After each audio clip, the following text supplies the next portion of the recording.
जय जय श्री राधे। सभी भक्तों को हर हर महादेव सदा जैसे के चाह श्री सेवाई नमस्तोभ्यम। पूज्य गुरुदेव का आगमन हो चुका है। गुरुदेव व्यासपीठ पर मंचासीन हो चुके हैं।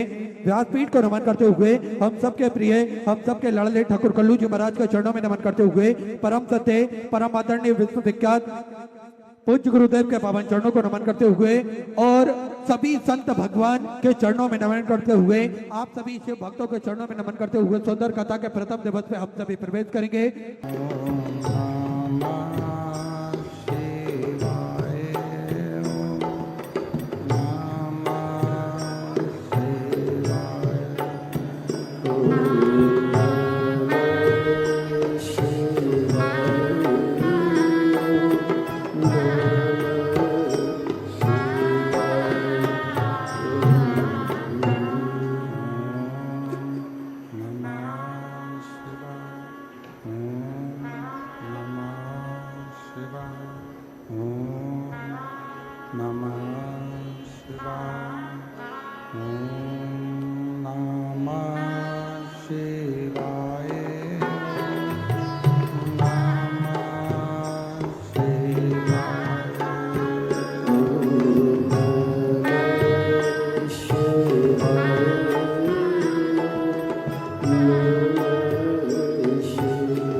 विश्वनाथ भगवान की जय, महाकालेश्वर भगवान की जय, ओंकारेश्वर भगवान की जय, कुबेरेश्वर महादेव की जय।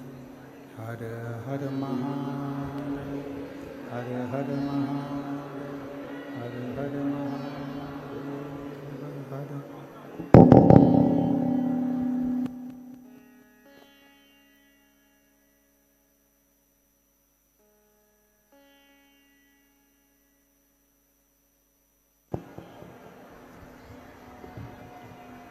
भगवान देवादिदेव महादेव भगवान शिव, जिनकी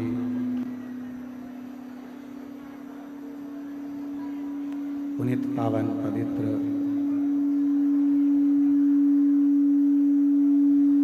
शिव महापुराण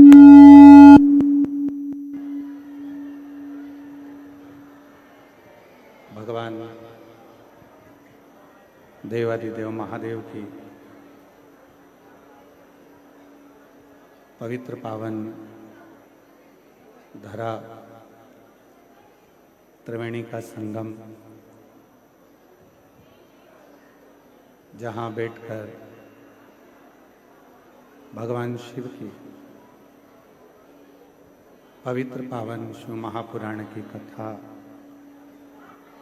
श्रवण करने का सौभाग्य बाबा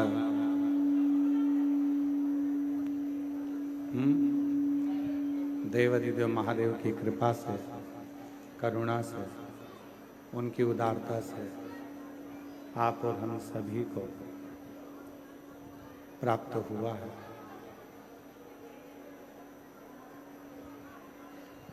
ये पवित्र प्रावण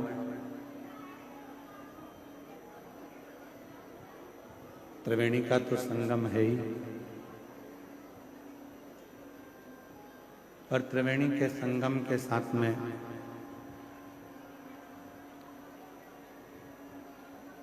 सतुआ बाबा जी की पवित्र गोद में बैठकर ये पवित्र शिव महापुराण की कथा श्रवण करने का सौभाग्य आप और हमको प्राप्त हो।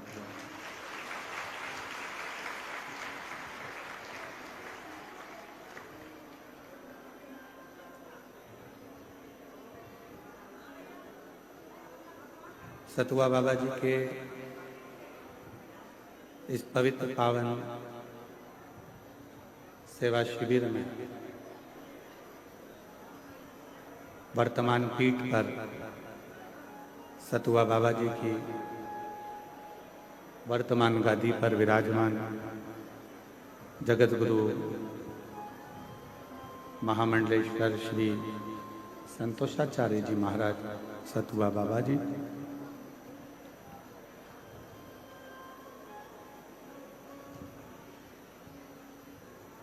पता नहीं आप लोगों ने कौन सा जादू, हमने सुना है बाबा जादू करते हैं, पर हमें लगता है प्रयाग वालों ने सतुआ बाबा पे जादू कर रखा है।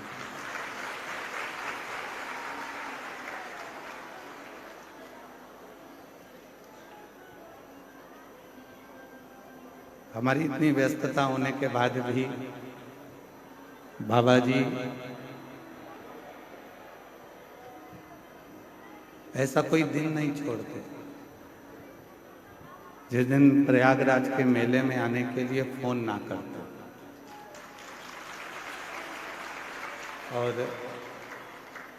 फिर समय निकालकर इस पवित्र पुण्यमय धरा पर आना होता है। साथ में ही कथा मंडप में विराजमान चित्रकूट से रामायणी पुट्टी वाले महाराज श्री सरल सहज आपकी अविरल भक्ति शिव के प्रति आपके चरणों को भी नमन करता हूँ। कथा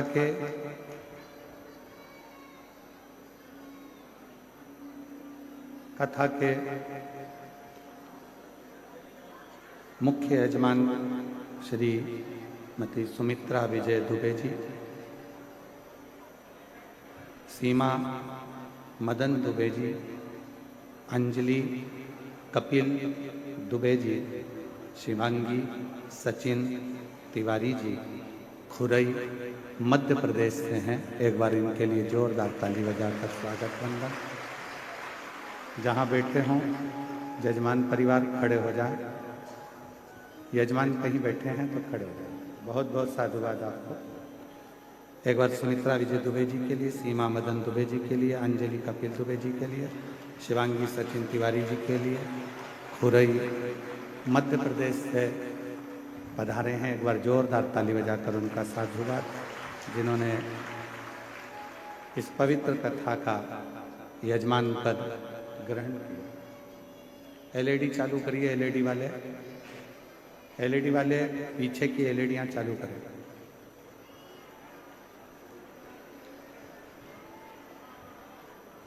पांच दिवसीय शिव महापुराण की कथा आप और हमको श्रवण करने का सौभाग्य प्राप्त हुआ है।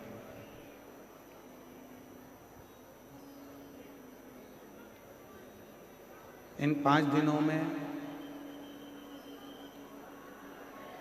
आप कितना ग्रहण कर सकते हैं ये आपके ऊपर निर्भर करता है।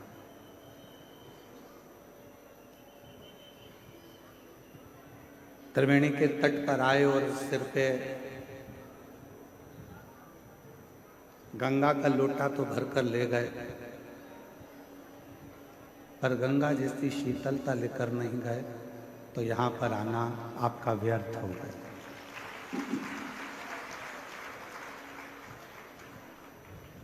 फिर यहाँ आना आपका व्यर्थ है। मूल है त्रिवेणी के संगम पर यदि आप आए हैं और त्रिवेणी के संगम पर यदि आप पहुंचे हैं, तो यहाँ से केवल त्रिवेणी का जल लेकर नहीं, ज्ञान, भक्ति और वैराग्य को साथ लेकर जाए। पीछे आवाज नहीं जा रही है भाई, देखो सेट करो।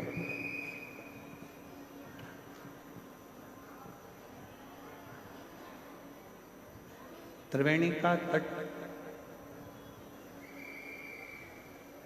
त्रिवेणी का संगम तट, ये हमको, आपको एक ऐसा उपदेश देता है।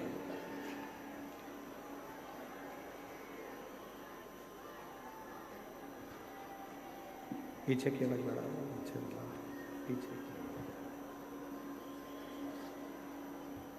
त्रिवेणी का संगम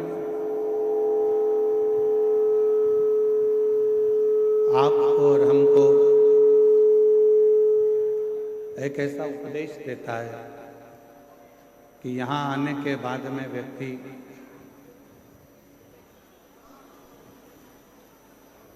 तीन चीजों को पवित्र कर कर जाता है।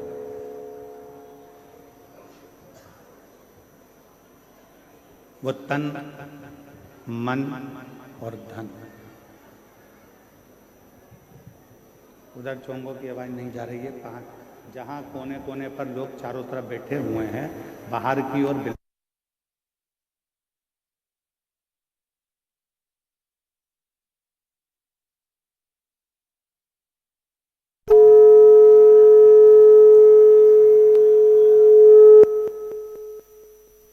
त्रिवेणी का संगम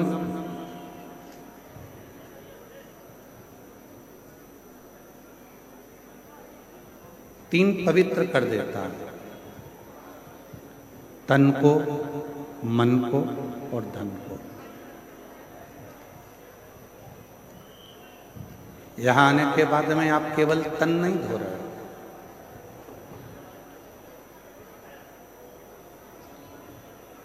यहां पहुंचने के बाद केवल तन नहीं धोया जा रहा है, यहां आने के बाद में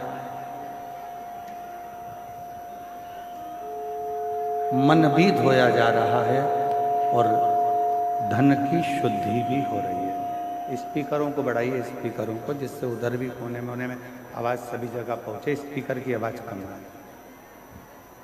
हाँ तो देखो उसको, क्यों नहीं आवाज जा।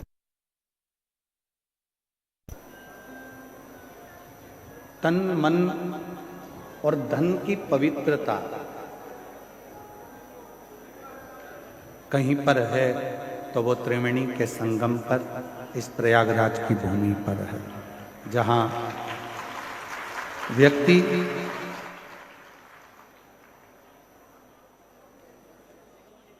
भक्ति को भी प्राप्त करता है,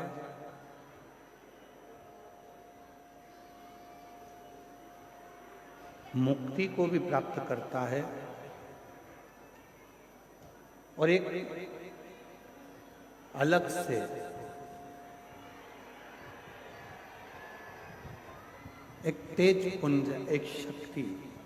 शंभू, आशीष इधर बोलो, सब लोग परेशान हो रहे हैं। इधर अंदर का साउंड क्यों नहीं खुल रहा, कारण क्या है?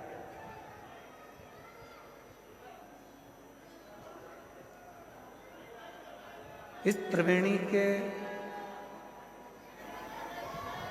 एलईडी वालों से निवेदन है, कृपया एलईडियां चालू करें। प्रांगण की जितनी एलईडी लगी हैं सब चालू करें बीच बीच में। और साउंड वाले भैया थोड़ा साउंड का खोल के रखो। त्रिवेणी का तट एक अलग से ऊर्जा प्रदान करता है।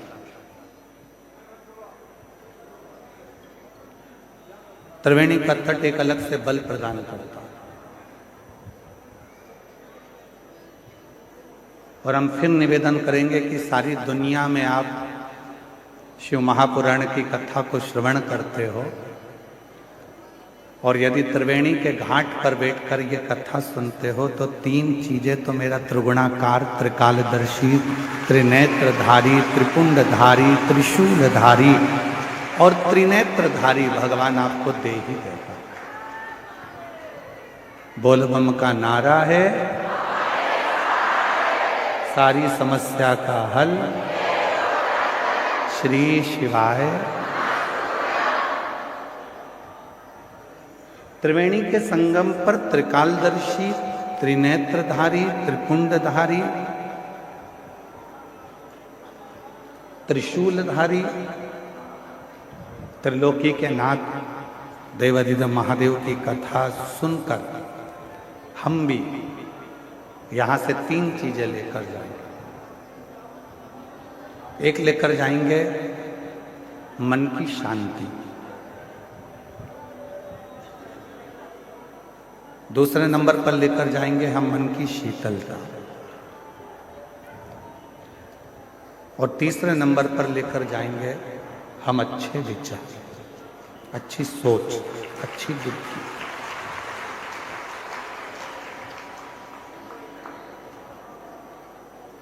क्यों?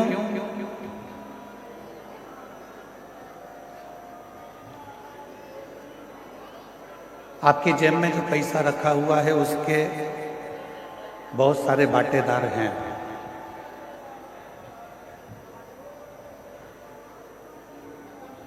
आपकी अलमारी में जो पैसा रखा हुआ है उसके भी बहुत सारे हिस्सेदार हैं।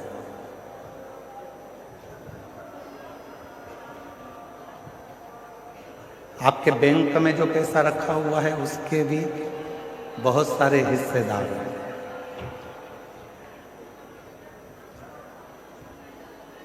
आपका प्लाट है उसके भी बहुत सारे हिस्सेदार हैं। आपका मकान है उसके भी बहुत सारे हिस्सेदार।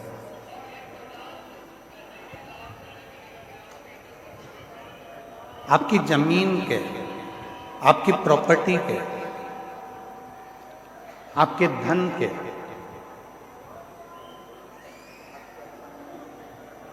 आपकी संपदा के, आपके स्वर्ण के, चांदी के, बर्तन के, कपड़े के बहुत सारे हिस्सेदार हैं।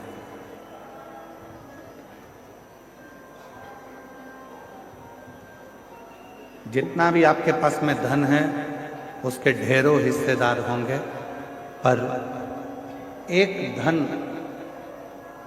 हमारा खुद का होता है जिसका कोई हिस्सेदार नहीं।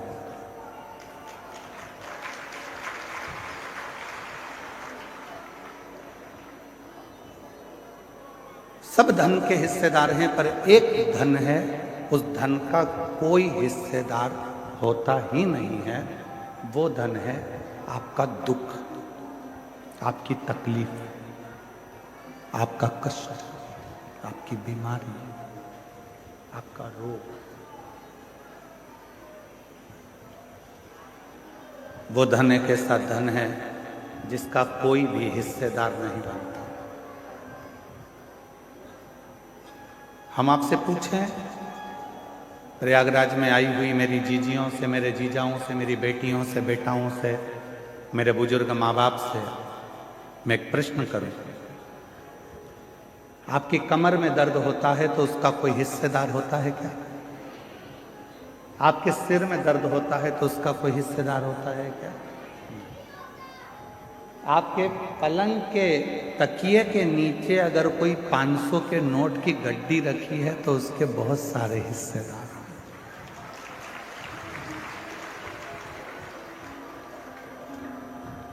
उसके हिस्सेदार हो सकते हैं, पर आपके दुख का कोई हिस्सेदार नहीं, कोई।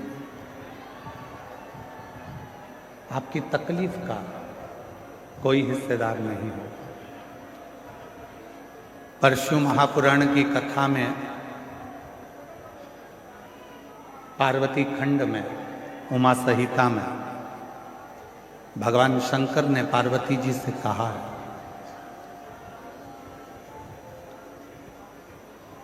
कि दुनिया के लोगों के धन के हिस्सेदार बहुत होंगे, दुनिया के लोगों की प्रॉपर्टी के हिस्सेदार बहुत होंगे, दुनिया के लोगों की संपदा के हिस्सेदार बहुत होंगे, पर पार्वती जो मेरे शिवलिंग पर एक लोटा जल समर्पित करता है उसका दुख का कोई हिस्सेदार नहीं होता, पर जब वो पवित्र मन से मेरे ऊपर एक लोटा जल समर्पित करता है तो उसका दुख का हिस्सेदार मैं स्वयं।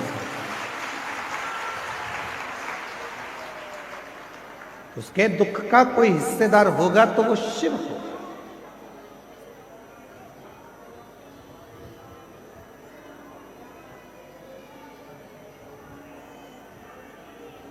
आवाज नहीं जा रही है, वहां से माताएं चिल्ला रही हैं, आशीष वहां साइड। उनके दुख का हिस्सेदार मैं स्वयं हूं।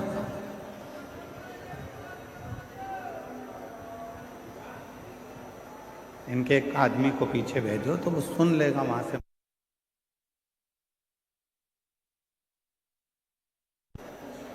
दुख का हिस्सेदार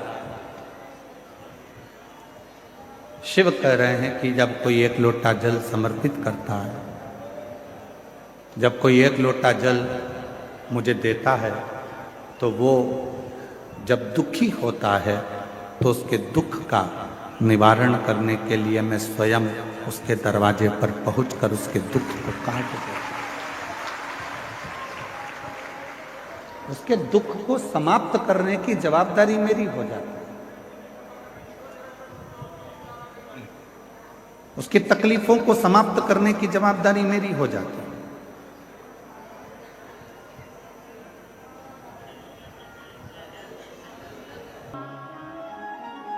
शिव से कहीं ऐसी कोई बात नहीं है जो तुम्हारी कट जाए।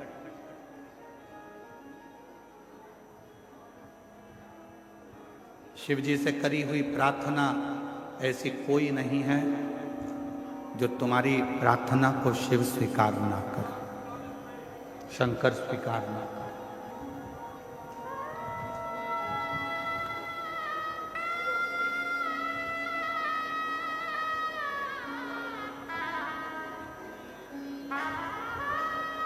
क्या चल रहा है अभी प्रयागराज में? 1 महीने का क्या चल रहा है? इसको कुंभ नहीं कहेंगे, इसको कहेंगे माघ मेला।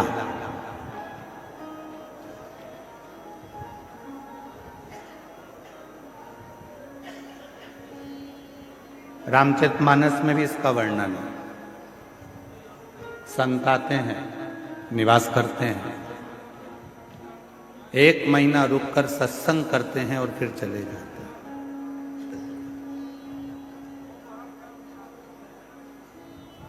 आप क्या करने आए?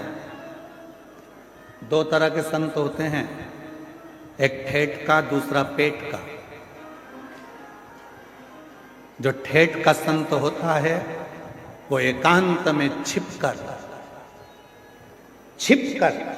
भगवान का भजन करता है, और जो पेट का संत होता है वो छपाकर खाकर अपना गुणगान करता है। 2 तरह के।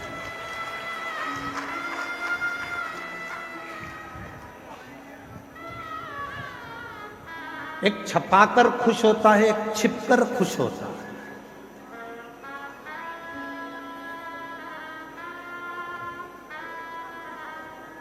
ठेठ का जो संत होता है, जो ठेठ का संत है, वो एकांत में बैठेगा, एकांत में भोजन करेगा, एकांत में भजन करेगा, एकांत में भगवान की भक्ति करेगा। इसलिए जितने कल्पवासी हैं जो यहाँ कल्पवास करने के लिए आए हैं, वो ये नहीं देखते कि मेरे कमरे में जिस टेंट में मैं रह रही हूँ उस टेंट में हीटर लगा है कि नहीं लगा। जो कल्पवास करने वाले हैं वो ये नहीं देखते कि मेरे टेंट के अंदर अच्छी व्यवस्था है कि नहीं। जो कल्पवास करने वाले हैं वो ये देखते हैं, वो ये भी नहीं देखते कि मेरा टेंट बिल्कुल रोड के किनारे है कि नहीं। जो कल्पवासी होते हैं वो कोने में एकांत में छुपकर अपना तंबू लगाकर उसमें बैठकर राम नाम कृष्ण नाम शिव नाम भजते हैं, छिपकर रहते हैं, छपाकर नहीं, सामने आकर नहीं। क्यों हमारे शास्त्रों में कहा गया कि संत साधु गुरुजन तपस्वी जन साधु सन्यासी तपस्वी जन जंगल में जाते थे, वन में जाते थे, तपस्या करते थे, वन में जाकर छिपकर बैठ जाते थे, तप करते थे। जहां कोई ना आए वहां संत जाकर, साधु जाकर, गुरुजन जाकर, तपस्वी जन जाकर साधना करते, तप करते थे, साधना करते थे। तो क्या पहले के संत शहर में जाकर तप नहीं कर सकते थे जिससे लोग हमको देखें? क्या पहले के संत शहर में पहुंचकर क्या अपना प्रचार करने का प्रयास नहीं कर सकते थे कि हमको देखें लोग, हम इतनी साधना कर रहे हैं, हम इतना तप कर रहे हैं, हम इतना व्रत कर रहे हैं, लोग हमको देखें, सोशल मीडिया पे डालें, लोग हमको पहचानो? क्या पहले के संत शहर में जाकर तप कर कर दुनिया को नहीं दिखा सकते थे? पर उनको मालूम है छपाकर सामने आकर यदि भगवान को पाने का प्रयास करूंगा तो मेरा भोले भंडारी कभी नहीं मिलेगा। छिपकर एकांत में बैठकर चुपचाप से जाकर एक लोटा जल चढ़ाकर अपने जीवन को सार्थक कर लूंगा तो मेरा कुबेर भंडारी मिल गया, शिव मिल गया।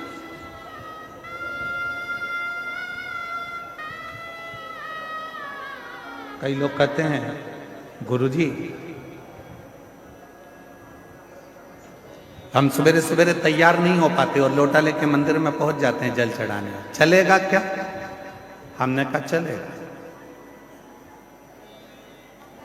तो कहा हम लोटा लेके जैसे मंदिर में जाते हैं तो पंडित जी कहते हैं कि बताओ, लोटे को साफ भी नहीं करा, गंदा लेकर आ गए, काला काला हो रहा है और खुद भी तैयार नहीं हुई और आ गई एक लोटा जल चढ़ाने के लिए।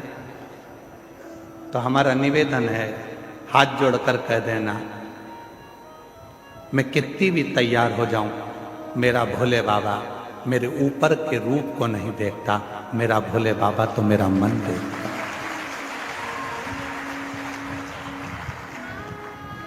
मेरा शिव, मेरा शंकर, मेरा ओघड़दानी कभी ऊपर का रूप देखा ही नहीं।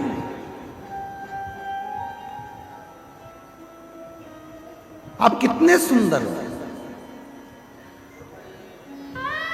उसको मतलब नहीं।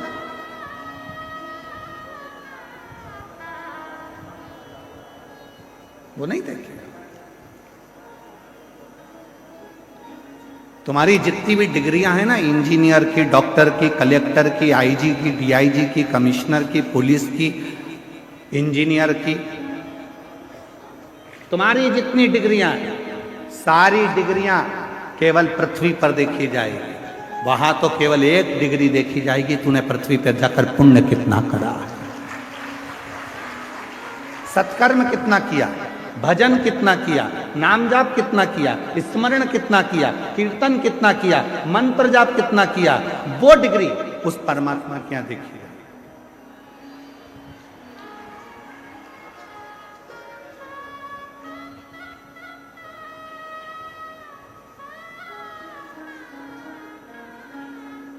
हम ईमानदारी की बात बोले, हम सतुआ बाबा के यहाँ कथा करने क्यों आते हैं? हम एक बार कथा करने आते और हम पक्का है दूसरी बार नहीं आते। पर आज ये कथा करने के लिए माघ मेले में हम शायद मैं कल 3 एक बार महाराज जी, तीसरी बार हमारा आना हो गया। आपको मालूम है हम क्यों आते हैं, किस लिए आते हैं? हमारा आने का केवल एक कारण है कि यहाँ किसी के बैठने के लिए पास का सिस्टम नहीं चलता, यहाँ तो जो आया वो बैठ गया।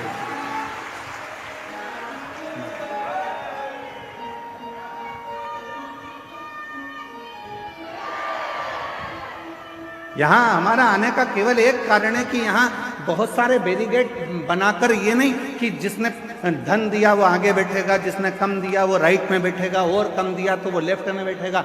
यहाँ तो महाराज जी के, इस सतुआ बाबा जी के शिविर में कथा हो रही है, और मैं सतुआ बाबा जी संतोषाचार्य महाराज जी को, जगत गुरु संतोषाचार्य जी महाराज जी को धन्यवाद दूंगा कि उन्होंने चारों तरफ की टीनों को, जो चारों तरफ से बैरिकेड लगे थे, टीन लगी हुई थी, पंडाल एक अंदर की ओर ये आश्रम था, उन्होंने सब दूर की टीन को उखड़वा दिया और कह दिया जहां तक लोग बैठ सके उनको बैठ। यहाँ धन की मूलता नहीं देखी गई कि तुमने पैसा दिया तो तुम आगे आकर बैठोगे, तुमने धन दिया तो तुम आगे आकर बैठोगे। यहाँ कोई बैरिकेड की सुविधा नहीं होती है, यहाँ पर कोई अलग से स्थान नहीं बनता कि तुम्हारे गले में पास दिया जाए और तुम पास लेकर फिर इस कथा में जाकर बैठो। इसीलिए इस कथा में हम 3 साल से लगातार आ रहे हैं, क्योंकि यहाँ सतुआ बाबा जी जो कथा या आयोजन कराते हैं वो केवल हर हर महादेव के लिए, देवाधिदेव महादेव के लिए, विश्वनाथ जी के लिए। यह दिखावा नहीं है, यह दिखावे के लिए कोई कथा या सत्संग या संकीर्तन नहीं है।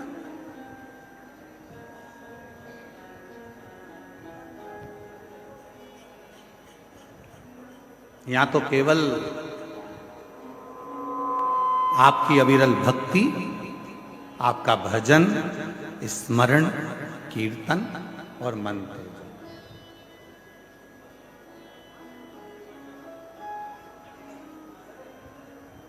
केवल आपका भजन, कीर्तन और मंत्र आप करो। 5 दिन आप और हम हैं, निवेदन है इन 5 दिन में सतुआ बाबा जी के शिविर में आप जितनी देर बैठकर भजन कर सकते हैं उतना भजन करें। त्रिवेणी के संगम पर बैठकर जितना स्मरण कर सकते हैं करें। त्रिवेणी जितना करना,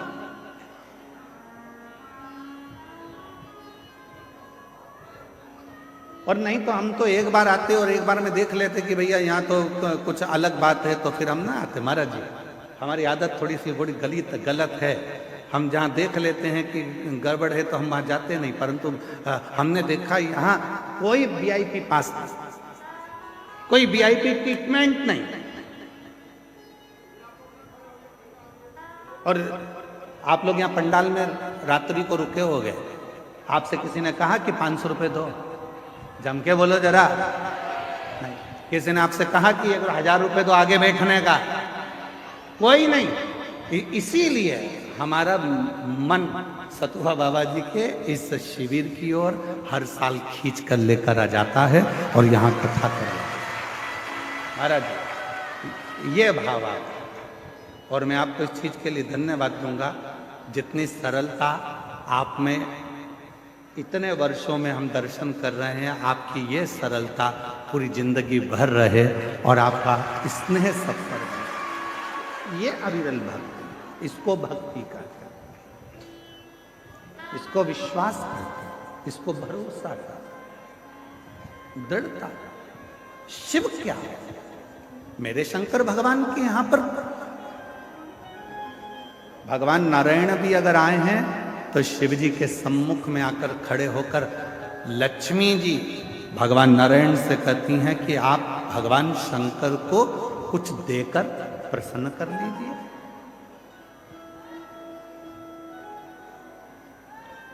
आप भगवान शंकर को कुछ दे दो, प्रसन्न हो जाएंगे। ब्रह्मा जी से स्वयं ब्रह्माणी ने कहा आप भगवान शंकर को कुछ दे दीजिए, शंकर जी प्रसन्न हो जाएंगे। इंद्राणी ने इंद्र से कहा कि शिव जी को प्रसन्न करना है तो कुछ दे दीजिए, शिव प्रसन्न हो जाएंगे। तब भगवान नारायण ने लक्ष्मी जी से कहा शिव को प्रसन्न करने के लिए धन, दौलत, संपदा, वैभव देने की जरूरत नहीं है। शिव को अगर कुछ देना है तो अपने चलते हुए समय में से, अपनी चलती हुई श्वास में से, अपने चलते हुए जीवन में से 2 क्षण राम नाम का दे दीजिए, शिव जी आपके हो जाएंगे। केवल राम नाम, केवल कृष्ण नाम, केवल भगवत नाम, केवल भजन स्मरण शिव को दे दो, शिव तुम्हारा हो जाए।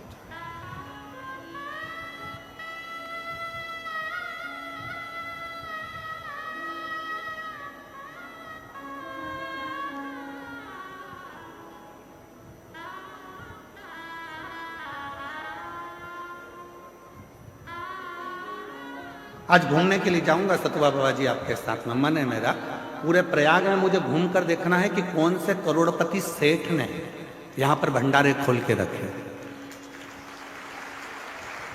मुझे पूरे माघ मेले में देखना है कि कौन से करोड़पति सेठ ने भंडारे खोल के रखे हैं। जो दुनिया के लोग कहते हैं साधु मांगता है, जो दुनिया के लोग कहते हैं संत मांगता है, जो दुनिया के लोग कहते हैं ब्राह्मण मांगता है, जो दुनिया के लोग कहते हैं सन्यासी मांगता है, उनको दिखाना है मुझे इस आस्था चैनल पर कि संत मांगता है तो कहां ले जाकर भक्तों को खिलाता है, वो दिखाने का प्रयास करना। यहां माघ मेले में कोई सेठों ने अपने अपने शिविर नहीं लगाए। यहां माघ मेले में जो लंगोटी पहनने वाला बाबा है, जो तन पर एक वस्त्र धारण करने वाला संत है, उसने अपना शिविर लगाकर 1 महीने तक ना जाने कितने कितने हजारों भक्तों को, किसी को चाय पिला दी, किसी को भोजन करा दिया, किसी को भंडारा खिला दिया। वो तुम्हारे लिए मांगा है, वो तुम्हारे लिए लेकर आया। और मुझे माघ मेले में उस सेठ को ढूंढना है जो भंडारे कर रहा है। कि कितने लोग कहते हैं कि आज के महाराज तो लूटते हैं, आज के महाराज तो लेकर आते हैं, उनको दिखाना है। इस माघ मेले में एक एक झोपड़े में बैठा हुआ एक एक संत, एक एक साधु, एक एक तपस्वी, एक एक सन्यासी आपको खिलाने के लिए बैठा है और आशीर्वाद देने के लिए बैठा है। यहाँ लेने के लिए नहीं बैठा, यहाँ लेने नहीं आया, यहाँ देने आया।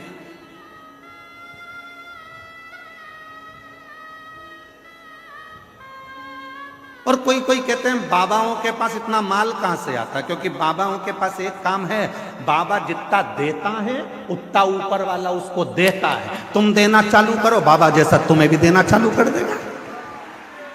तुम संत नामदेव जी महाराज से कहा गया कि नामदेव जी महाराज एक बात बताओ, तुम्हारे झोपड़े में आग लग गई थी, तुम्हारा झोपड़ा जल गया था, तुम्हारा घर जल गया था, फिर रात भर में तुम्हारा घर बनाया किसने? तो एक काम करो, नामदेव जी ने कहा मेरे रिश्तेदार आए थे उन्होंने बना दिया, तो हमारा भी घर बनवा दो तुम्हारे रिश्तेदार से। तो नामदेव जी ने कहा लगाओ आग अपने घर में, तुम अपने घर में आग लगाओ, वो बना कर जाएगा। तुम भी तो एक बार लुटाना प्रारंभ करो, देना प्रारंभ करो। जब दोनों हाथ से तुम देना प्रारंभ करोगे तो हजारों हाथ से वो देना तुम्हें प्रारंभ कर देगा। तुम देव तो शिव ओघड़दानी है। लक्ष्मी जी कह रही हैं भगवान नारायण से कि शंकर जी को कुछ दे दो, शंकर जी आपको मिल लेंगे। ब्रह्माणी ब्रह्मा जी से कर रही हैं कि शिव जी को आप कुछ दे दो, शिव जी आप पे करुणा कर दो। इंद्राणी इंद्र से कह रही है कि आप शिव जी को कुछ दे दो। तब भगवान नारायण ने कहा शंकर भगवान को कुछ नहीं चाहिए, शिव जी तो केवल आपसे राम नाम मांगते हैं। जो राम नाम दे देता है शिव उसके पीछे पीछे चलना प्रारंभ कर देते हैं और शिव उस पर करुणा करना प्रारंभ।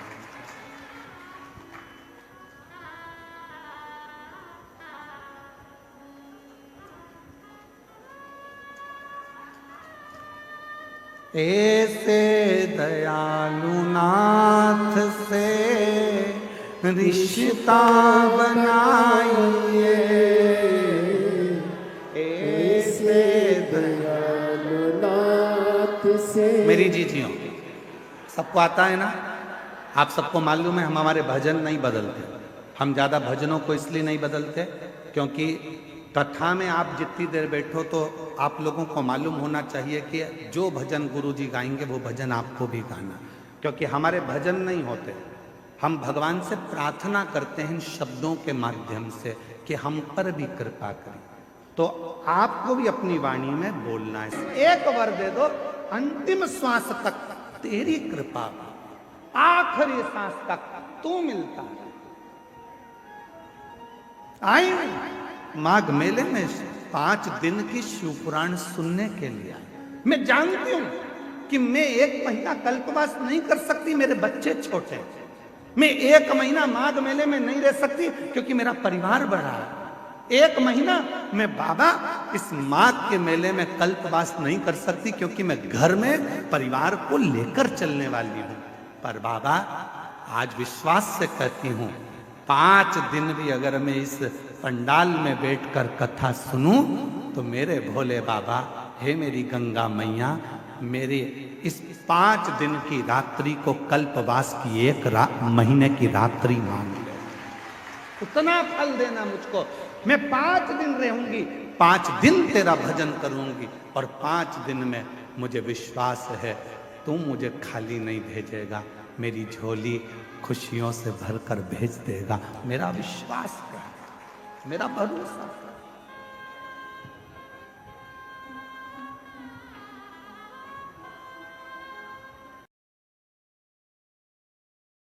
और हम भी नहीं, वो बुलवाता है तो बोलते। 2.5 घंटे की कथा में जितनी देर बैठो उतनी देर आप उस बाबा से अपने मन की लगन को जोड़ने का प्रयास करना। यह सोचना सियोर वाला बाबा कथा नहीं कह रहा, गंगा के घाट पर, त्रिवेणी के घाट पर मेरा ओघड़ दानी कुबेरेश्वर महादेव तुम्हारी झोली भरने के लिए आया है और भरकर जाएगा। इस विश्वास के साथ कथा को श्रवण दे देगा, क्या ना देगा। किसकी सामर्थ्यता होगी? ये पत्र में लिख रही है वो बहन कि 15 दिन नहीं लगे और 15 दिन में मेरे लाखों लाखों का कर्जा चुका दिया। किसकी सामर्थ्यता होगी? कौन दे देगा लाखा? कौन सामर्थ्यता? उस परमात्मा की कृपा होगी तो उस परमात्मा ने अगर जगत ने तोड़ी और उसने जोड़ी, फिर किसी के बाप में दम नहीं है कि कोई तोड़ के बता दे। किसी के बाप में दम हो तो तोड़ के बता दे, जब वो जोड़ता है तो कोई नहीं तोड़ता। और हम और आप सब उलझनों में फंसे हुए विचार कर रहे हैं कि भाई कोई मिलेगा और कुछ दे देगा। ना ना ना, हम तो यहां तक कहेंगे, ए मेरी जीजियों, ए मेरे जीजाओं, बेटियों बेटाओं, मेरे बुजुर्ग माँ बाप, याद रखना माघ मेले में अगर तुम्हें पड़ा हुआ किसी का मोबाइल भी मिल जाए, किसी की सोने की रकम भी मिल जाए तो उस पर अपना हक मत बताना। ना जाने वो मोबाइल और सोने की रकम तेरे घर में जाकर कितना उपद्रव मचाएगी और ना जाने तेरे घर को कितना बर्बाद कर देगी, कोई भरोसा नहीं। यहां सोने की रकम ढूंढने मत आना।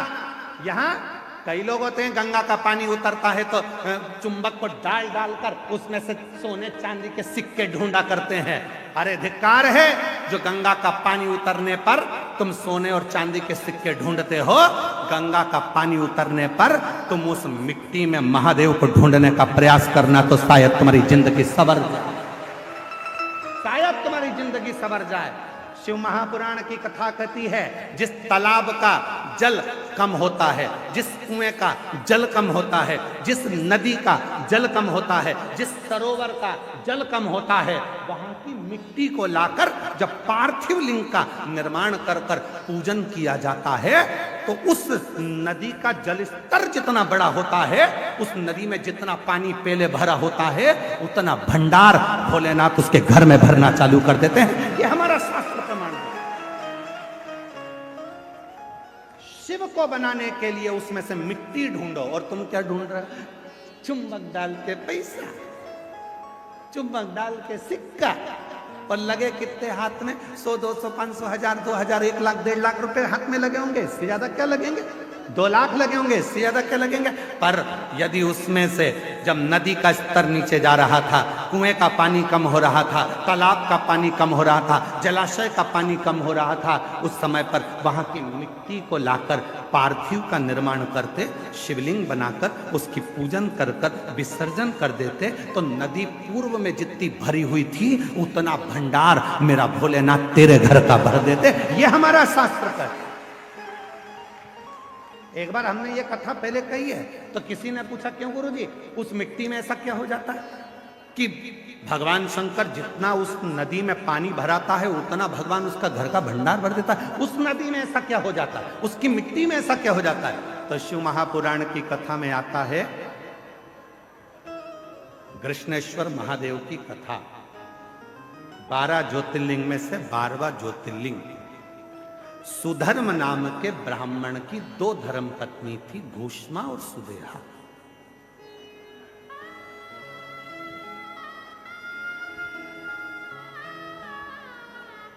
आप लोगों के मन में भी संशय होगा कि नदी का पानी उतरता है तो उसकी मिट्टी का शिवलिंग क्यों बनाया जाता है, उसका फल क्यों इतना कि भगवान का भंडार भर देता है। नदी, तालाब, बावड़ी, कुआं का पानी कम होता है तो उसकी मिट्टी को निकालकर उसका शिवलिंग बनाकर पूजन करने का फल क्या होता है। तो सुनो कृष्णेश्वर महादेव की कथा। सुधर्म नाम के ब्राह्मण की 2 धर्म पत्नियां थी, सुदेहा, घूष्मा, 2। सुदेहा के घर में संतान नहीं है और घूष्मा के घर में एक बेटे ने जन्म लिया। बेटे ने जन्म लिया तो सुदेहा का मुख उतर गया, मेरे गर्भ से औलाद नहीं हुई, और घूष्मा को औलाद हो गई।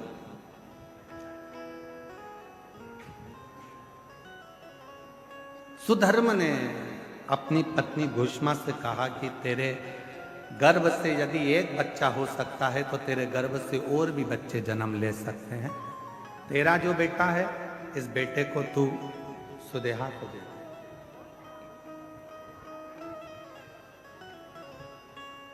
इस बेटे को तू सुदेहा को दे दे। सुदेहा को, हाँ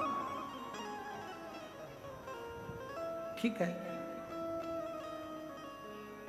उत्सव रखा बड़ा भारी और घूष्मा ने अपने बेटे को सुदेहा की गोद में दे दिया। अब घूष्मा का बेटा नहीं, अब सुदेहा का बेटा।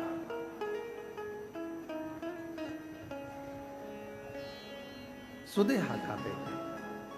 धीरे धीरे बच्चे को पाल पोस कर सुदेहा ने बड़ा किया। वो बच्चा जब बड़ा हो गया, उसका विवाह हो गया, बहू घर में आ गई। बहू आई तो बहू को मालूम पड़ा कि मेरी असली सास तो घूष्मा है। सुदेहा की गोद में मेरे पति को दिया गया, पर सास तो घूष्मा। अब वो सुदेहा को कम मानती है और घूष्मा को ज्यादा मानती है। घूष्मा के लिए चाय लेकर जाए, भोजन लेकर जाए, नाश्ता लेकर जाए, पाँव पड़े, सुदेहा को पूछे नहीं। सुदेहा को गुस्सा आ गया, बहू मेरी और पूछ रही घूष्मा। बेटा ही नहीं रहेगा तो बहू किस काम की? रात को सोया था बेटा, बहू गई थी मायके और बेटा सोया था। तभी सुदेहा ने अपने बेटे के तलवार से काट काट के टुकड़े कर दिए, कपड़े में बांध लिए, सिर पे पोटली रखी, तालाब में फेंक। तालाब में फेंक, एक बावड़ी में, एक तालाब में। उस टुकड़े करे हुए शरीर को जब फेंका, सुदेहा आ गई। समय निकला, तालाब का जल नीचे जा रहा था और घूष्मा उसी सरोवर की मिट्टी को लाकर उसका शिवलिंग बनाकर पूजन कर मिट्टी के शिवलिंग को, पार्थिव शिवलिंग को सिर पे रखकर चली और तालाब में विसर्जन करने चली। मन में आया, बाबा बहुत दिन से मैंने अपने बेटे को नहीं देखा, ना जाने बेटा कहाँ चले गया, दिखता ही नहीं। बस वो पार्थिव शिवलिंग तालाब में गया। थोड़े से पानी में जो पानी का स्तर गिर रहा था, टुकड़े टुकड़े हुए हुए बेटा कई दिन पहले मरा था, वही बेटा तैरता हुआ बाहर निकल कर आ गया।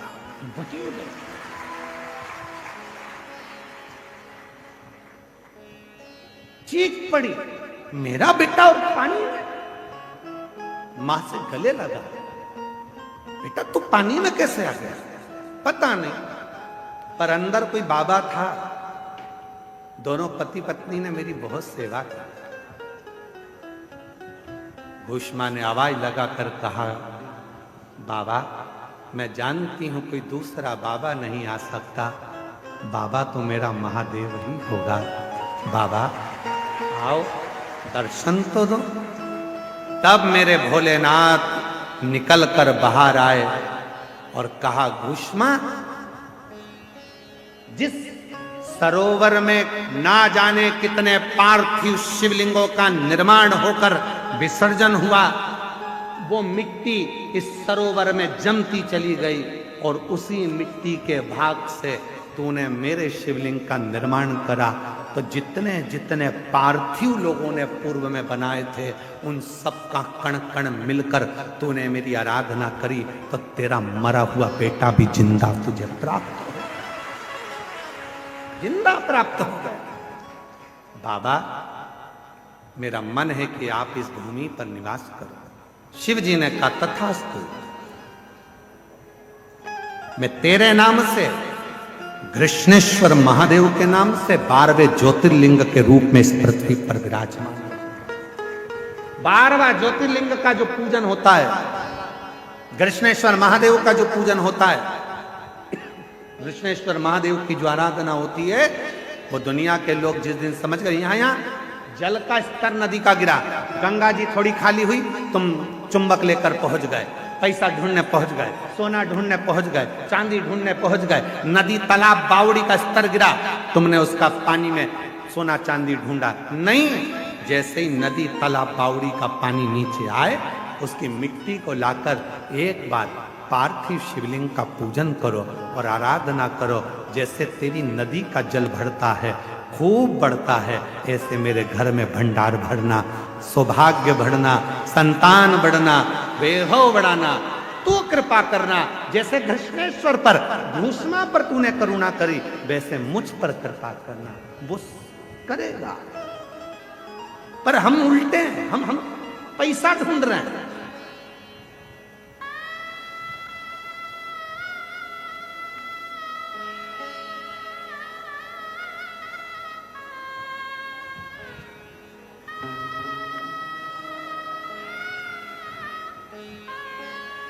यहां 2 तरह के लोग आते हैं गंगा का स्नान करने के लिए त्रिवेणी के घाट पर। एक हर हर गंगे करने आते हैं और एक सबको नंगे करने आते हैं।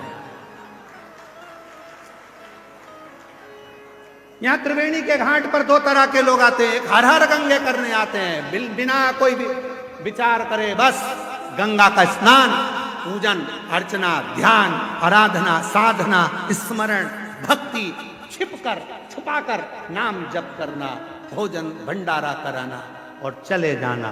और दूसरे तरह के आते हैं, सबको नंगे करने। ये गया गंगा के जल में और वो गया चुपचाप से तुम्हारे कपड़े मपड़े भरे,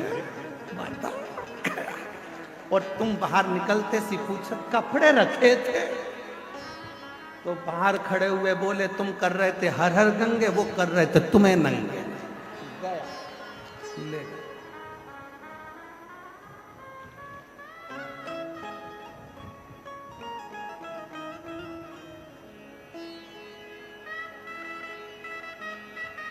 एक चतुर व्यक्ति होता है, गंगा नहाने से पहले अपने कपड़े अपने पहचान वालों को देकर जाता है। बोलो रे जल्दी से बोलो, सही है कि गलत है? अरे बोलो जम के, भैया संभालना, भैया संभालना, भैया संभालना। अभी आया नहा के, पहचान वाले को देकर जाता है कि इसको संभालना, नहीं तो लोग मैं हर हर गंगे करूं और लोग मुझे नंगे कर दें, इसलिए तू इसको संभाल लेना। उसी तरह बस चतुरता तुम में होना चाहिए। जिस समय पर भगवान शंकर के इस प्रयागराज के मेले में आओ, उस समय पर महादेव को अपना पूरा भार सौंप कर आना, तू संभाल लेना। नहीं तो लोग तो नंगा करने में लगे हैं, मैं हर हर गंगे करूं और लोग कुछ करें, तू संभाल लेना। तेरे भरोसे आया, तेरे मैं किसी और के सहारे नहीं, भरोसे नहीं।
स्मरण करिए शिव, शिव भक्ति करिए।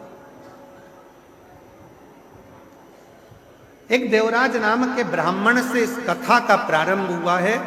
वो देवराज जो कभी शंकर के मंदिर नहीं गया, वो देवराज जो कभी शिव को नहीं भजा, वो देवराज जो कभी शंकर का स्मरण नहीं करता, वो देवराज जिसने कभी शिव नाम, शिव भक्ति, शिव स्मरण नहीं किया, फिर भी शिव ने कृपा करी उस पर, फिर भी वो घरदानी ने, भगवान शंकर ने उस पर करुणा करी। क्यों? परिवार का यदि एक व्यक्ति भी शिव का स्मरण करता है तो उसका फल मिलता, उसका फल।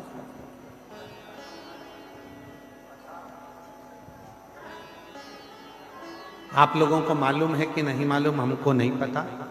हमारे मध्य प्रदेश में एक नियम था, पुराने समय में जब कोई तीर्थ कर कर आता था, तो तीर्थ कर कर जब वो आता था तो उसके चेहरे का दर्शन करने के लिए हमारा पूरा मोहल्ला, पूरा गांव एकत्रित होता था। क्यों? उसने जिन नेत्रों से बद्रीनाथ का दर्शन किया, उन्होंने जिन नेत्रों से द्वारकानाथ का दर्शन किया, उन्होंने जिन नेत्रों से जगन्नाथ का दर्शन किया, उन नेत्रों से जिसने रामेश्वरम का दर्शन किया, त्रिवेणी का स्नान किया, उसके नेत्रों के द्वारा यदि हम सामने खड़े हो गए और वो दृष्टि हम पर पड़ गई तो हम भी सिद्ध हो जाएंगे, चाहे हम तीर्थ गए। इतना फल है तीर्थ जाने वाले के आकर दर्शन करने का, इतना फल प्राप्त, इतना फल।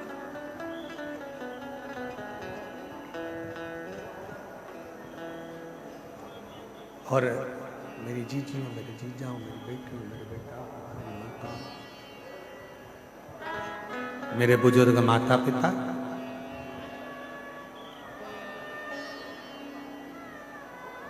आपको लगता है कि कथा सुनने का पुण्य केवल आपको मिलता, पर ईमानदारी से बोले ना, आपको कथा सुनने का जितना पुण्य मिलता है उतना पुण्य हमको भी मिलता है आपका दर्शन कर कर,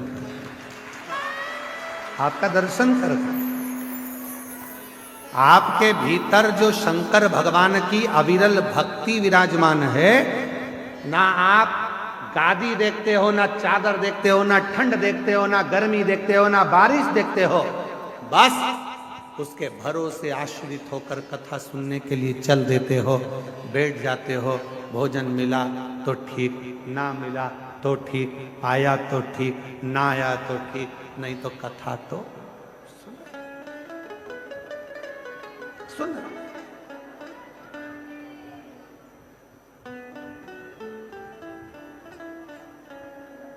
बाबा जी, मुंबई में भीड़ ज्यादा हो गई थी कथा में, तो एक महिला का पत्र पड़ा था, उसका पति भी आया था साथ में, उसके लड़के का कोई जॉब लगा होगा, और 5 दिन की कथा थी। भीड़ ज्यादा हो गई और वो दोनों जब मंच पर आए तो उन्होंने कहा, गुरुजी हम बेलपत्र कल ले लें तो? हमने पूछा क्यों?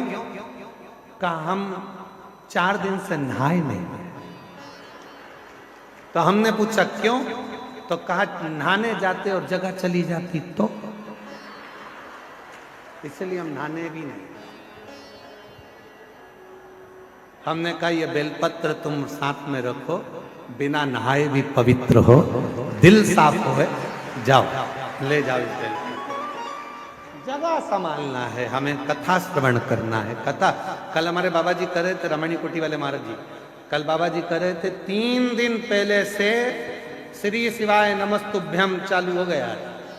3 दिन पहले से लोग यहाँ वहाँ जगह वगैरह संभालने के लिए चालू हो गए और लोगों ने अपना अपना स्थान संभालना प्रारंभ कर दिया था कि कथा होगी, मिलेगी, आनंद से कथा सुनना है, श्रवण करना है। बाबा जी हमने कथा के शुरू में आपके लिए एक बात कही कि कोई वीआईपी पास नहीं, क्योंकि भक्त से बड़ा दुनिया में कोई वीआईपी हो भी नहीं सकता। भक्त ये आपकी सरलता, आपकी साधना। सर आ जाओ सर।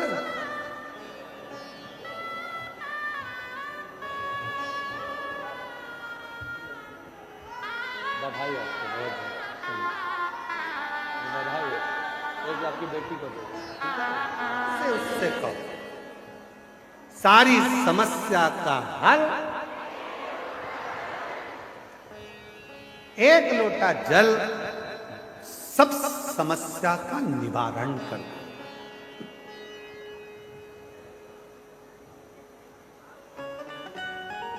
और लोटा ही सबसे भारी है।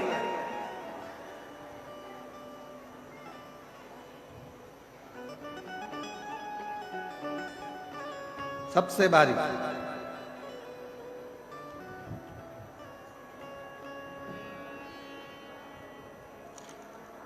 महाराज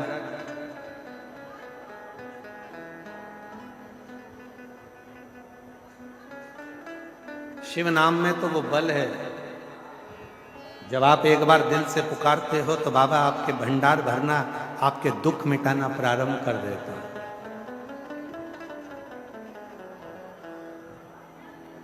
एक बहुत सुंदर प्रसंग है। एक बिरजा नाम का सेठ था और एक बिरजा नाम का सेठ, उसके शरीर में एक रोग हो गया। वो रोग मिट नहीं रहा। बहुत उसने दवाइयां ली, औषधि ली, पर शरीर का रोग मिटता ही नहीं। कभी कभी ऐसा रोग लग जाता है जो रोग समाप्त ही नहीं। बिरजा नाम का एक सेठ था, शरीर में रोग हो गया। कभी कभी ऐसा रोग लग, एक बेटी ने लिखा है कि मेरे शरीर में एक ऐसा रोग हो गया था कि मैंने डॉक्टरों के सामने, बड़े बड़े डॉक्टर से भी कह दिया था ये रोग अगर समाप्त नहीं हो रहा तो मुझे एक इंजेक्शन ऐसा लगा दो कि मैं मर जाऊं। क्या करूं ऐसे रोग में जिस शरीर में से पूरा शरीर की खाल निकल रही है, जलन कर रहा है, हाथ पैर पूरे बेकार होने लगे। फोटो भेजा उसने, फोटो भेजा। ऐसा एक रोग हो गया। जब मेरा रोग थोड़ा थोड़ा ठीक हुआ उस समय का थोड़ा सा फोटो लगा रही है। एक ऐसा रोग हो गया जिस रोग के कारण मैं खुद परेशान। नाम है, मेरा नाम काजल, पति का नाम ठाकुर जयवीर सिंह।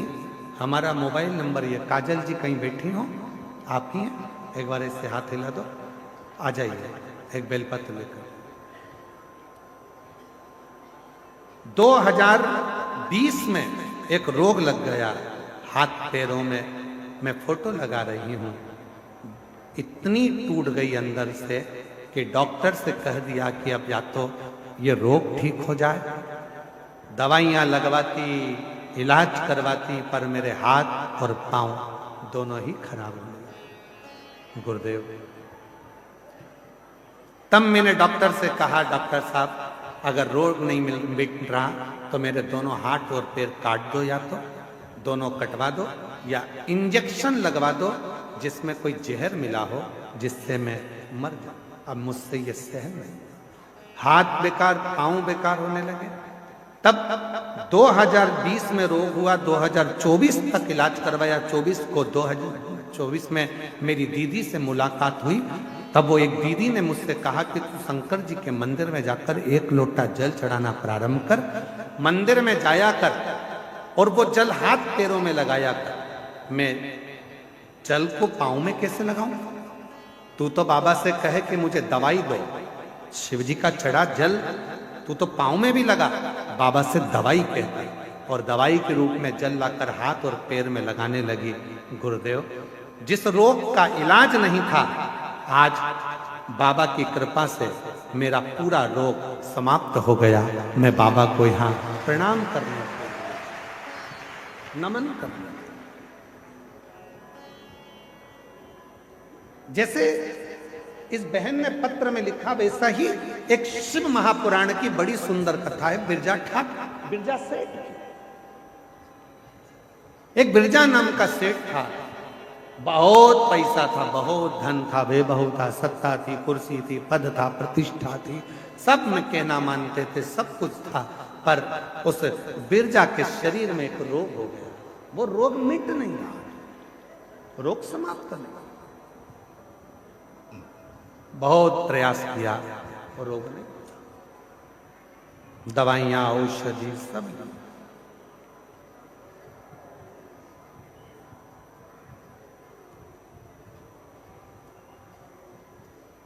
अब बिरजा हमेशा अपने धन के नशे में रहता। उसको इतनी समझ नहीं आती थी कि मसान, मुकाम और भगवान, ये तीन हर व्यक्ति का एक ही होता है। मकान अलग हो सकते हैं, बंगले अलग हो सकते हैं, कोई झोपड़े में रह सकता है, कोई महल में रह सकता है, पर आखिरी का मुकाम जाना एक ही जगह पर है। तो वो मुकाम भी एक है, मसान भी एक है, और वो भगवान भी एक है। उसमें कोई वो एक।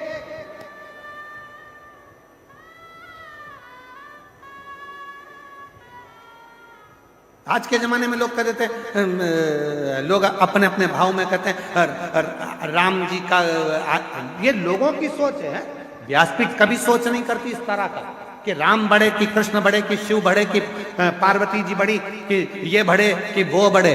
शिव महापुराण तो कहती है तुम्हारे दिल में जो बैठ गया, राम हो, कृष्ण हो, शिव हो, गणेश हो, जो तुम्हारे हृदय में है, बस उसको भजो। ये ऊंचा नीचा करना बंद कर दो कि ये बड़ा कि वो छोटा, वो बड़ा वो छोटा ना। बोले नमः शिवाय, नमः शिवाय, ओम नमः शिवाय, हरे हरे बोले नमः शिवाय, नमः शिवाय, ओम नमः शिवाय, हरे हरे बोले शिवाय, नमः शिवाय, ओम नमः शिवाय, हरे हरे बोले नमः शिवाय।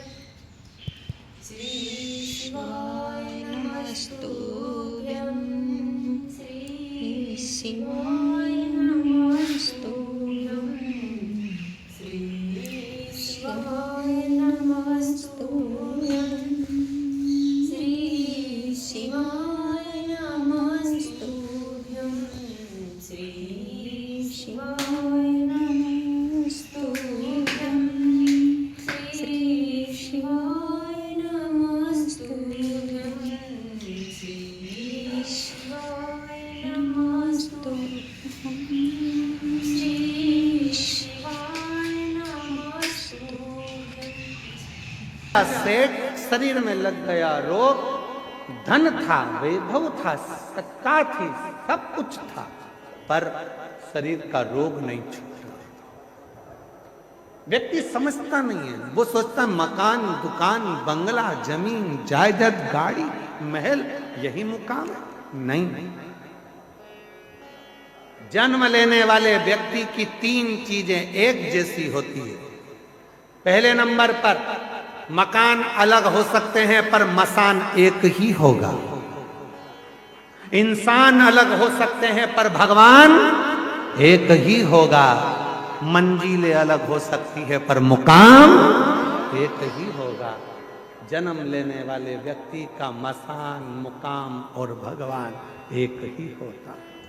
भले जिंदगी भर लड़ता रहे, नहीं ये धर्म वो धर्म वो व्यक्ति लड़ते रहो। गुलाब जामुन खाओगे तो भी पेट में जाएगा, जलेबी खाओगे तो भी पेट में जाएगा, और बालूशाही खाओगे तो भी पेट में जाएगा। उसी तरह चाहे राम कहो, चाहे कृष्ण कहो, चाहे शिव कहो, चाहे देवी कहो, आखिरी में जाना उस परमात्मा के पास ही है, उसका ही भजन जाना भाई।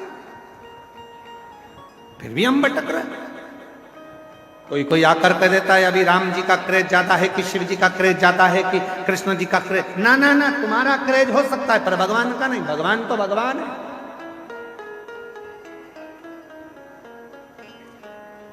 बस अंतर इतना है, सिग्नल मिलना चाहिए। पहले के समय में इतना बड़ा रेडियो होता था महाराज जी, और रेडियो में सिग्नल होता था। गांव के लोग उसको लेके जाते थे, यहाँ जाकर खड़े होकर सिग्नल मिलाते थे। यहाँ नहीं मिलता था तो वहां पहुंच जाते थे, सिग्नल मिलाते, फिर वहां पहुंच जाते थे। विविध भारती आ रहा है कि नहीं आ रहा, फिर चित्रहार आ रहा है कि नहीं आ रहा, सब दूर सिग्नल मिलाते थे। किसी का सिग्नल मेड़ पे मिल जाता था, किसी का सिग्नल पेड़ पे मिल जाता था, और किसी का सिग्नल घोड़े के ढेर पे मिल जाता था। सिग्नल तो मिलता था, बस सिग्नल मिला और वो वहीं पर रम गया।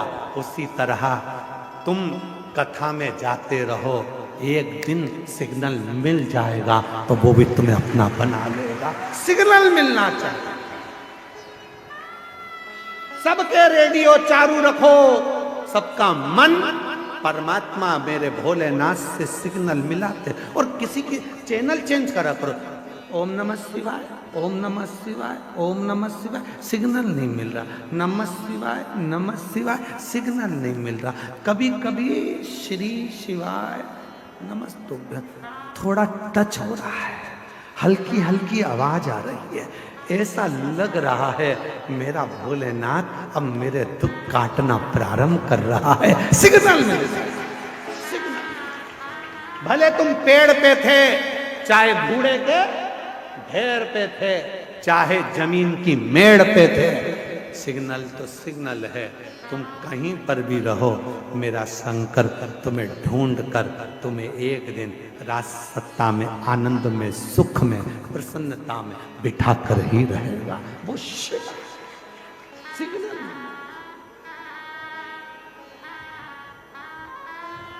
मेरे बाबा दया करना, मैं तेरे भरोसे, भोले बाबा दया करना, तेरे भरोसे। सिग्नल मिलाना है। बिरजा नाम का सेठ सिग्नल नहीं मिला पा रहा था।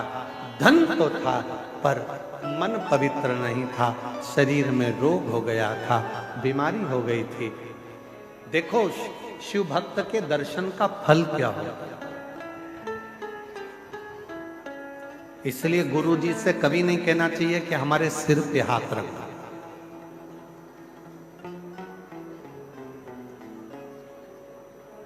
गुरु जी से तो कहो बस एक बार देख लो और हमारी जिंदगी को सुधार लो।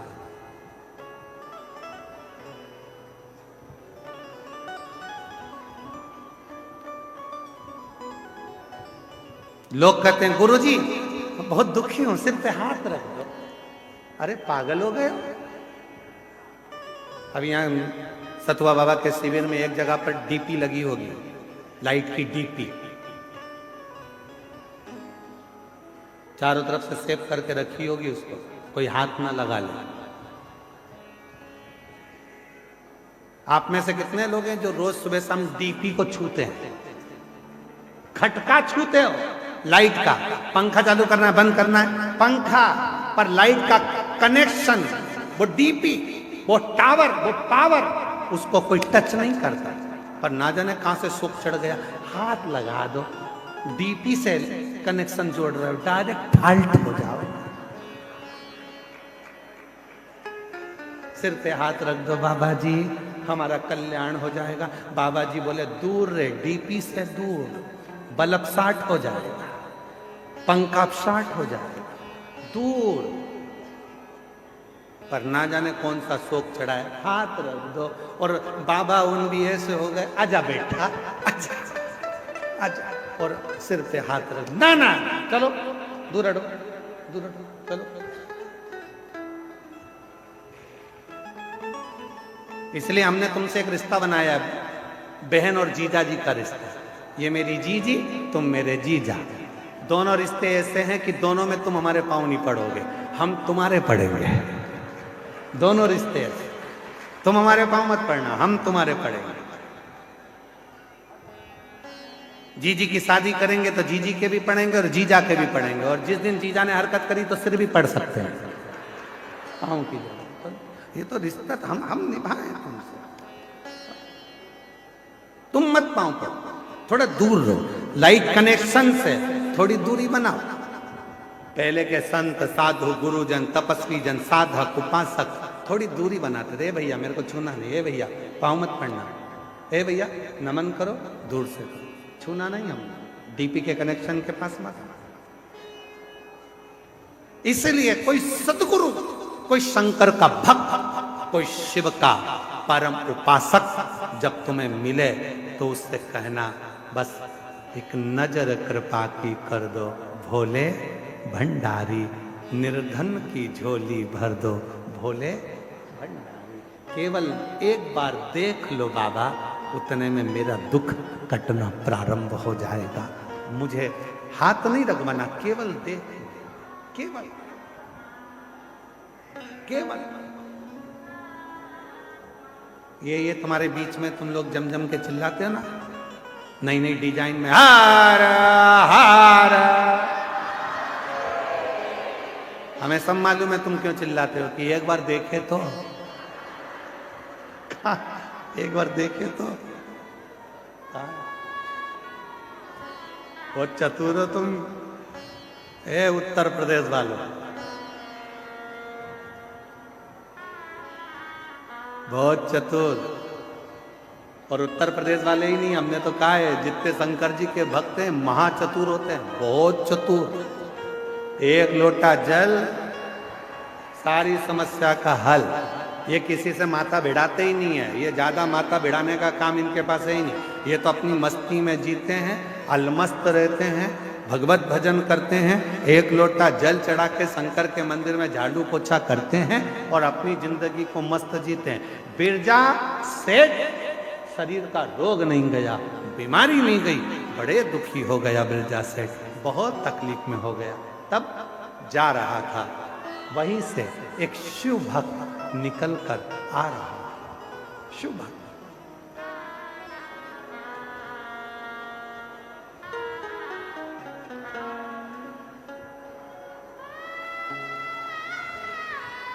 एक शिव भक्त निकल कर आ रहा है और बिरजा सेठ सामने से आ रहा है। निकलते निकलते सामने से एक शंकर का भक्त शिव जी की आराधना कर कर, साधना कर कर, भजन कर कर आ रहा था। सेठ जी ने उस व्यक्ति का दर्शन कर लिया, दर्शन कर लिया और जैसे वहां से आगे बढ़ा, थोड़ा आगे जाने पर उसको पर्वत मुनि अपना रूप बदलकर पृथ्वी पर भगवत भजन कर रहे थे। वो पर्वत मुनि को देख लिया, पहचानता नहीं था कि ये कौन से मुनि है, पहचानता नहीं, जानता नहीं कौन से मुनि है, ये नहीं था। पर्वत मुनि को देखा, ना नाम जानता था ना स्वरूप जानता था, केवल मुनि के वेश में थे। जाकर प्रार्थना करी, बाबा देखो शिव भक्त का दर्शन हुआ तो पर्वत मुनि मिल गए। पर्वत मुनि के पास जाकर बोला, बाबा जी मेरे शरीर में एक रोग हो गया है, मेरी बीमारी खत्म नहीं हो रही है, बाबा जी कुछ करुणा कर दीजिए। पर्वत मुनि ने कहा, भैया शंकर जी के एक परम भक्त हैं जिनका नाम है तुमरुका जी। शिव जी के परम भक्त हैं तुमरुका, शंकर जी के एक परम भक्त हैं तुमरुका जी। वो तुमरुका जी तुझे अगर मिल जाए तो तू उनके चरण पकड़ना, प्रणाम करना, विनय करना, वो तेरा दुख मिटा दे। सुनते से बिरजा सेठ ने तुमरुका जी को ढूंढने का प्रयास किया, पर तुमरुका जी तो कहाँ मिलते हैं। तुमरुका जी के मिलने का 3 स्थान बताए। पहले नंबर पर जहां शिव नाम की चर्चा होती हो, शंकर की कथा होती हो, शंकर का भक्त होता हो, शिव का उपासक होता हो, शंकर भगवान का गुणगान हो रहा हो, तुमरुका जी वहां जल्दी मिलते हैं। दूसरे नंबर पर जहां बेलपत्र का वृक्ष हो, शमी का वृक्ष हो, आंवले का वृक्ष हो, बट वृक्ष हो, या शिव जी के प्रिय वृक्षों का आनंद जहां पर हो, उस स्थान पर तुमरुका जी जल्दी मिलते हैं। तीसरा स्थान बताया तुमरुका जी के मिलने का, नदी, तालाब, बावड़ी, कुआं स्थान, जहां शंकर का कोई स्थान हो, नदी के तट पर, कुएं के तट पर, बावड़ी के तट पर जो शंकर का शिवलिंग होता है, वहां तुमरुका जी ज्यादा मिलते हैं। ये जा रहा था, जाते जाते एक वृक्ष के पास में तुमरुका जी बैठकर शिव नाम ले रहे थे, मिल गए। किसके बल पर मिले? सेठ जी ने एक शंकर के भक्त का दर्शन करा तो उनको पर्वत मुनि मिले, पर्वत मुनि का दर्शन हुआ तो तुमरुका जी मिल गए। तुमरुका जी से कहा, बाबा जी मेरे शरीर में रोग हो गया है, मिटता नहीं है, कुछ कृपा कर दीजिए, कुछ करुणा कर दीजिए, दया कर दीजिए। तुमरुका जी ने कहा, एक काम करो, एक बार मुख से ओम नमः शिवाय का जप करना और नदी में डुबकी लगा लेना, रोग मिट जाए। जाओ, एक बार मुख से ओम नमः शिवाय कहना और नदी में डुबकी लगाना, रोग मिट जाएगा। नदी कौन सी होना चाहिए? कोई सी भी। जाओ। बिरजा सेठ गया, जो पानी में कूदने लगा, ओम नमः शिवाय, ओम नमः शिवाय, ओम नमः शिवाय लगाई गया, निकला बाहर, पूरा रोग सही हो गया, शरीर स्वस्थ हो गया। शरीर स्वस्थ हुआ तो दौड़कर तुमरुका जी के पास पहुंचा, तुमरुका जी से विनती करी, बाबा जी आपने कहा था आज मेरा रोग मिट गया। रोग मिट गया? हाँ। कैसे मिटा? ओम नमः शिवाय, ओम नमः शिवाय, ओम नमः शिवाय 3 बार बोला, डुबकी लगाई, मिट गया। तुमरुका जी ने कहा, ओ पागल, 3 बार तो बोलने की जरूरत ही नहीं थी, केवल एक बार ओम नमः शिवाय बोलने पर कोई शंकर के चढ़े हुए जल को भी अपने ऊपर छीट लेता है तो उसका रोग समाप्त हो जाता है। दूसरी बार 2 बार नमः शिवाय बोलकर जो शंकर के जल को अपने ऊपर छीट लेता है, उसकी जिंदगी सुधरना प्रारंभ हो जाती है। 3 बार ओम नमः शिवाय बोलकर जो शंकर के चढ़े हुए जल को अपने ऊपर छीट लेता है, वो भव सागर से मुक्त हो जाता है। और तूने 3 बार बोल के डुबकी लगाने में केवल एक ही चीज मांगी, रोग मुक्ति। अरे पागल, जो काम 1 रुपए में हो सकता था तो 3 रुपए खर्ची गाय को करे। जो काम 1 बार बोलने में हो रहा है तो 3 बार क्यों बोला? 3 बार नहीं, 2 बार बोलता तो जिंदगी सवरे, 3 बार बोलता तो भव सागर पार उतर जाए। तुमरुका जी ने कहा, सुन बिरजा सेठ, पृथ्वी पर मृत्यु लोक में जो मनुष्य भूल से भी एक बार भी शंकर की कथा के मध्य में बैठकर, शिव स्तुति में बैठकर, शिव चर्चा में बैठकर, शिव नाम में बैठकर भगवान शंकर का एक बार भी नाम ले लेता है तो उसका आधा बीमारी उसी जगह से कटना प्रारंभ हो जाती है, दुख कटना। और कोई यदि शिव महापुराण की कथा में बैठकर 2 बार शंकर के नाम का उच्चारण कर लेता है तो उसकी जिंदगी वहीं से संवरना प्रारंभ हो जाती है। और यदि कोई 3 बार शिव के नाम का उच्चारण कथा में करना प्रारंभ कर देता है, बेलपत्र के नीचे शिव मंदिर में करना प्रारंभ कर देता है, तो फिर वो भव सागर से पार उतरना प्रारंभ हो जाता है। इसीलिए शिव महापुराण की कथा को जब हम प्रारंभ करते हैं तो 5 बार श्री शिवाय नमस्तु, श्री शिवाय,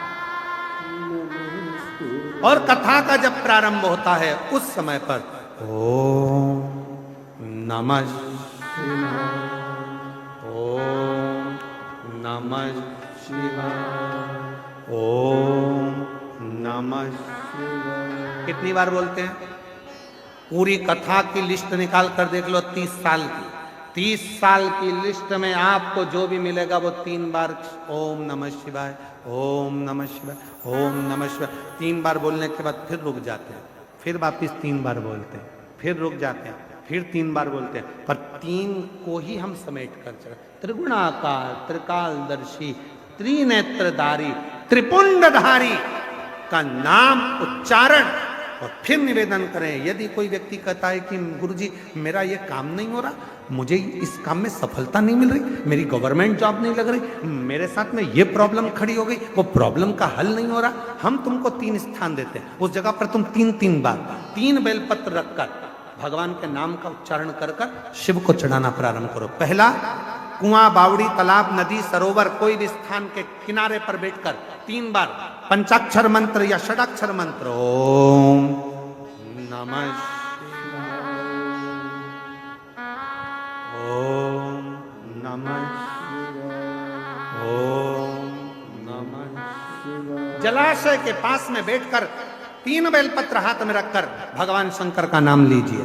दूसरा स्थान, बेलपत्री का पेड़ का नीचे या शमी के वृक्ष के नीचे या बट वृक्ष के नीचे या पीपल वृक्ष के नीचे या आंवले वृक्ष के नीचे बैठकर भगवान शंकर के नाम का उच्चारण 3 बार करिए। तीसरा, शिव का कोई मंदिर जो जलाशय के करीब में हो, वहां बैठकर शिव नाम का उच्चारण, या कहीं कथा हो रही हो, सत्संग हो रहा हो, वहां 3 बार बैठकर 3 बेलपत्र हाथ में रखकर शिव नाम का उच्चारण कर ये तीनों बेलपत्री को 9 पत्री हो गई। कितनी पत्री हो गई? 9 देवी का स्मरण कर 3 पत्री का स्मरण कर 9 देवियों को इकट्ठा करिए। अशोक सुंदरी वाली जगह पर 9 देवी का वो बेलपत्र समर्पित कर शिव के शिवलिंग को 1 लोटा जल चढ़ा दीजिए। जो कार्य आपने मांगा है वो पूर्ण होकर ही रहेगा, उसको सफलता मिलेगी, वो सफलता की ओर बढ़ेगा। भक्ति का एक फल, कितना भी तकलीफ है, रोग है, बीमारी है, कष्ट है, काम अटक रहा है, परेशान हो, 3 स्थान पर 3 बेलपत्र हाथ में रखकर जप कर 3 बार 9 ही बेलपत्र एकाग्रित कर अशोक सुंदरी पे चढ़ाओ। महाद्य शक्ति 9 देवियों का स्मरण करो, शिव को जल चढ़ाओ। बाबा देव अधिदेव महादेव कार्य को सफल कर ही रहे, सफलता मिलेगी, वो कार्य पूर्ण हो। शिव भक्त देवराज नाम का ब्राह्मण जो कभी शिव मंदिर नहीं गया पर उसकी माता शंकर के मंदिर जाती थी, उसका फल देवराज को मिला। चोरी का धन लेकर गया, शिव जी के सामने शंकर के मंदिर में पहुंच गया।